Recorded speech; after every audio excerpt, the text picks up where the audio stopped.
লখিমপুৰত এইদৰে ভাৰতীয় সেনাক এইদৰে উৎসাহিত কৰা দেখিবলৈ পোৱা গৈছে।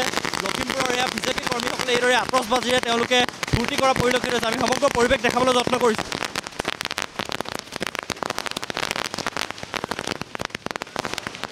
हिंदुस्तान जिंदाबाद, हिंदुस्तान जिंदाबाद, पाकिस्तान मुर्दाबाद, पाकिस्तान मुर्दाबाद। পাকিস্তানৰ সন্ত্ৰাসবাদীক যিদৰে ভাৰতীয় সৈন্যই নিশা 1:45 মাজনিশা যিদৰে পাকিস্তানৰ সন্ত্ৰাসবাদীৰ ঘাটি যিদৰে উৎখাত কৰিছিল আৰু সেই ঘটনাৰ পাছতেই আৰু পাকিস্তানীৰ সন্ত্ৰাসবাদীয়ে 100ৰো অধিক মৃত্যুমুখত পৰাৰ আশংকা আহি পৰিছে আৰু সেই খবৰৰ পাছতেই এতিয়া লখিমপুৰত এইদৰে ভাৰতীয় সেনাক এইদৰে উৎসাহিত কৰা দেখিবলৈ পোৱা গৈছে। লখিমপুৰৰ এয়া বিজেপি কৰ্মীসকলে এইদৰে আতচবাজিৰে তেওঁলোকে ফূৰ্তি কৰা পৰিলক্ষিত হৈছে। আমি সমগ্ৰ পৰিৱেশ দেখাবলৈ যত্ন কৰিছোঁ।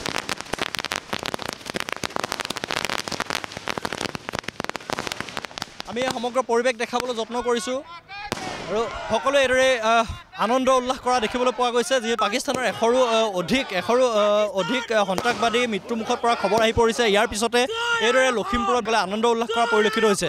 আমি দেখাবলৈ যত্ন কৰিছোঁ সমগ্ৰ পৰিৱেশ।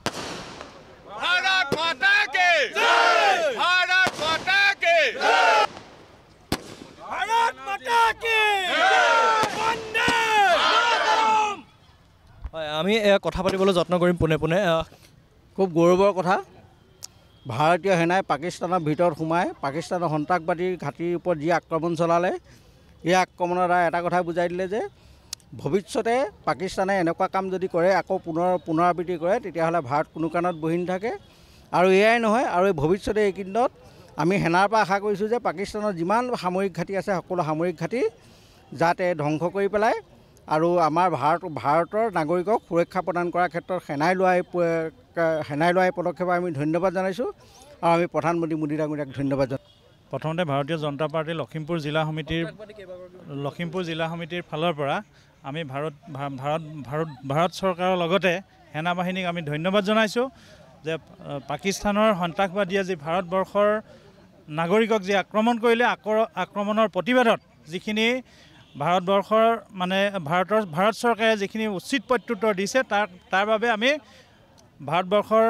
ভাৰত চৰকাৰৰ লগতে সেনাবাহিনীক আমি ধন্যবাদ জনাইছোঁ। এই উল্লাস অকল আমাৰ নহয়, এই উল্লাস একচুৱেলি সত্যৰ।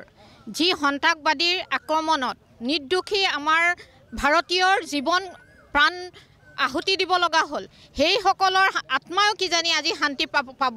আৰু আমাৰ নৰেন্দ্ৰ মোদী ডাঙৰীয়া, আমাৰ মাননীয় আমাৰ মুখ্যমন্ত্ৰী হেমন্ত বিশ্ব শৰ্মাৰ তত্ত্বাৱধানত যি ভাৰতীয় জনতা পাৰ্টি, এই পাৰ্টীয়ে এনেকুৱা প্ৰত্যুত্তৰ দিব পাৰিব পাকিস্তানৰ নিচিনা দেশক।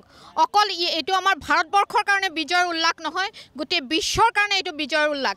যিহেতু সন্ত্ৰাসবাদী যি নিৰ্দোষী প্ৰাণ লোৱাৰ যিটো সিহঁতৰ বলি হ'ব লগা হৈছে, তাক উচ্ছেদ কৰিব পৰাৰ কাৰণে এইটো এটা খুব সুন্দৰ পদক্ষেপ। আমাৰ ভাৰতীয় সৈনিকৰ লগত সমূহ ভাৰতবাসীক মই এই বিজয় উল্লাসক অংশগ্ৰহণ কৰি উল্লাস কৰিবলৈ মই মোৰ ফালৰ পৰা ভাৰতীয় জনতা পাৰ্টিৰ ফালৰ পৰা অনুৰোধ জনালোঁ।